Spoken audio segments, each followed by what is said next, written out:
তো সারা রাত লেলু পড়ার পরে দেখো সকালে লেলু আমাদের উঠে গেছে। তো সকালবেলা উঠে দেখো আমরা এখানে খাচ্ছিলাম বেলের শরবত, লেলু দেখতেছিল টিভি, আর এখানে আমার মা বসায় দিয়েছিল রান্না, হচ্ছিল মাংস। আর এই দেখো বেলের শরবত খায় আমার মা একদম ঢিঙ্কা চিকা রান্না করবে এখন একটু একটু করে।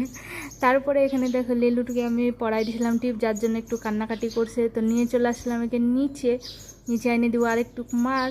তো দেখো দুই ছুটি বাইন্দে নিয়ে আমার মা বানাচ্ছিলো এখানে মুড়ি ঘন্ট, আর এখানে আমার বাবাও চলে আসছিলো আর খাওয়াচ্ছিল ভাত। মানে আমার দিদি খাইছে 2 থাল ভাত।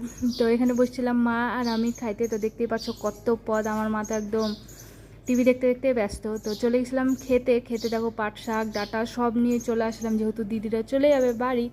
আর এখানে তুলতেছিলাম আমরা লেবু, দেখো অনেক বড় বড় লেবু ধরছে এবার। তো বাড়িতে আসার পর খাইলাম আমরা আইসক্রিম। তো এখানে হাসাহাসি চলতেছিল আইসক্রিম নিয়ে।